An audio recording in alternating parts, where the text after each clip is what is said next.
what we need, what youths prefers first. We need jobs. We need education.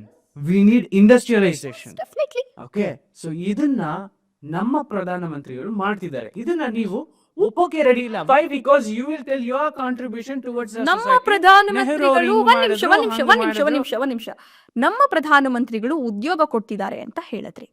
ಸುಮ್ನೆ ಆಕರ್ಷ್, ನಿಮ್ ಊರಲ್ಲಿ ಹೋಗ್ಬಿಟ್ಟು 10 ಮನೆಗಳು ನೀವೇ ಸರ್ವೆ ಮಾಡ್ಕೊಂಡ್ ಬನ್ನಿ.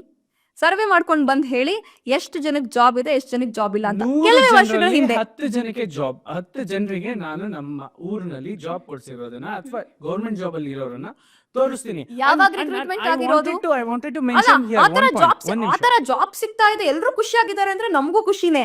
ಆದ್ರೆ ಯುವಕರು ಉದ್ಯೋಗ ಬೇಕು ಅಂತ ಕೇಳಿದ್ರೆ ನಮ್ಮ ಪ್ರಧಾನಮಂತ್ರಿಗಳು ಹೇಳ್ತಾರೆ ಪಕೋಡ ಮಾರಿ, ಉದ್ಯೋಗ ಬೇಕು. ಸಾಯಿ ಮಾಡಿ ಅಂದ್ರೆ ಸರ್ಕಾರದ ಉದ್ಯೋಗ ಎಲ್ರಿಗೂ ನೀವು ಕೊಡೋದಕ್ ಸಾಧ್ಯನಾ? ಇವತ್ತೇ ಸರ್ಕಾರ ಬಿಟ್ಕೊಟ್ಬಿಡ್ತೀವಿ ನಿಮ್ ಪಕ್ಷಕ್ಕೆ, ಎಲ್ರಿಗೂ ಸೃಷ್ಟಿಸ್ಬಿಡ್ತೀರಾ ನೀವು? ಕೊಡಿ, ನಿಮ್ ಕೈಲಿ ರಾಹುಲ್ ಗಾಂಧಿ ಅವ್ರನ್ನ PM ಮಾಡ್ರಿ. ಯಾಕಾಗಲ್ಲ ನೋಡೋಣ. ನೋಡ್ರಿ, ಇವತ್ತು ಒಂದ್ ನಿಮಿಷ ಕೇಳಿಸ್ಕೊಳ್ಳಿ. ಇವತ್ತು ಪ್ರೈವೇಟೈಸೇಷನ್ ಅನ್ನುವಂಥದ್ದು ಅತಿ ಹೆಚ್ಚಾಗಿ ಮಾಡಿದಂತ ಎಲ್ಲ ಕೀರ್ತಿ ಪತಾಕೆಗಳು ಕೂಡ ನರೇಂದ್ರ ಮೋದಿ ಅವರಿಗೆ ಸಲ್ಲತ್ತೆ. ಸಾಧ್ಯ ಇಲ್ಲ. ಅದಕ್ಕಿಂತ ಹಿಂದೆ ನಿಮ್ ಸರ್ಕಾರನೇ ಮಾಡಿದೆ. ಎಸ್, ಅಫ್ಕೋರ್ಸ್ ಮಾಡಿದೆ. ಆದ್ರೆ ಈ ಮಟ್ಟದಲ್ಲಿ ಅಲ್ಲ, ಈ ಮಟ್ಟದಲ್ಲಿ ಸೆಂಟ್ರಲೈಸ್ ಮಾಡಿರ್ಲಿಲ್ಲ.